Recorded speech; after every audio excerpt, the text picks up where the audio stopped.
In this video we will talk about free tips to increase self-esteem. Don't forget to like, share and subscribe to our YouTube channel to be notified when we upload new videos daily. I have had many confidence issues in my life, all of which I have either dealt with or overcome. I have written about some of these issues below. 1. The bald patch. 2. My height. 3. My weight. 4. The stutter. 5. My lack of belief in myself. 6. My career. The bald patch. Even though to some people it may seem trivial, I was born with a bald patch the size of a 10-pence piece.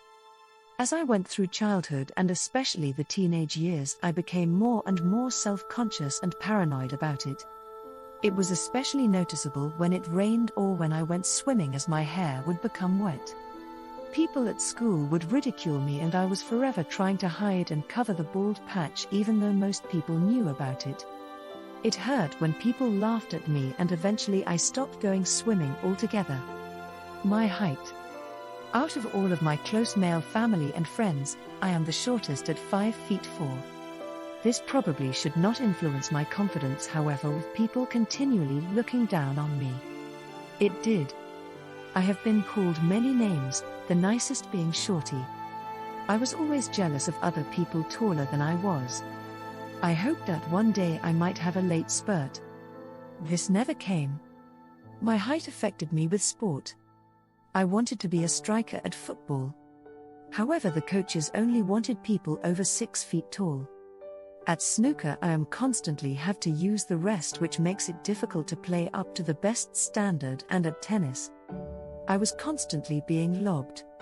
It also meant that I only felt comfortable dating women 5 feet 3 and under, which reduces the available market considerably. My weight.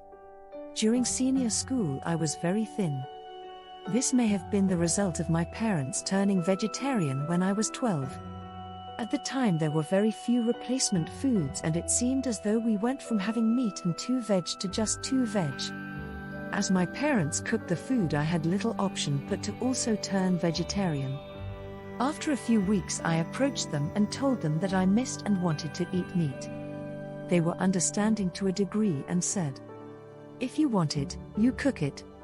At this age I could only really be bothered to cook properly a few days of the week, and that gradually became less and less.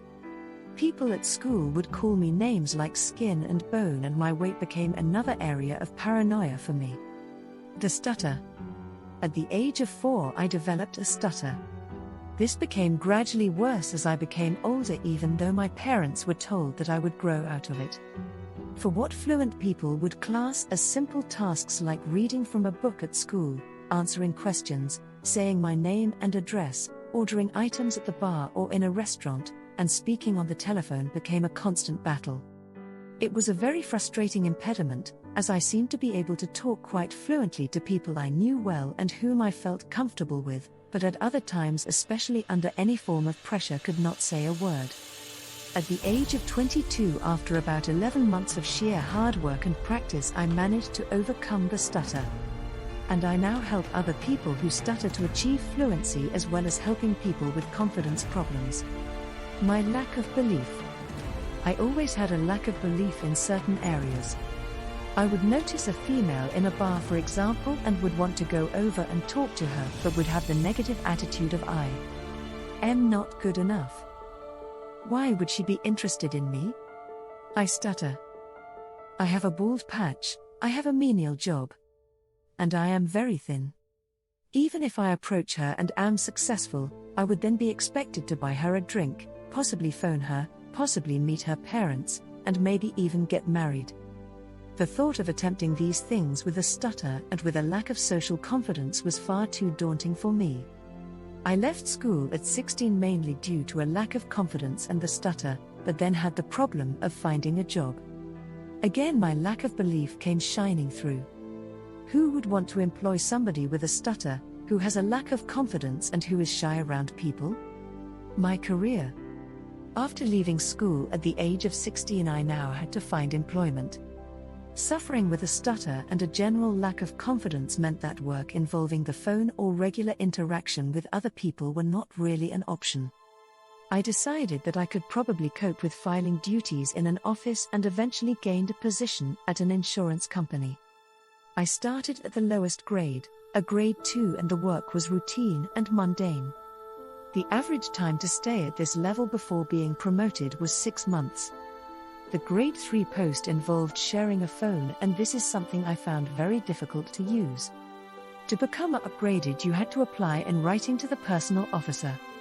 And then if you passed the interview, was then promoted. My attitude was that if I don't apply, I would stay as a grade 2, which is what I wanted. I was probably the only person in the country who did not want to be promoted. I hope you found some useful information and tips. I look forward to hearing from you. Warning: none of the information on our videos is a substitute for a diagnosis and treatment by your health professional.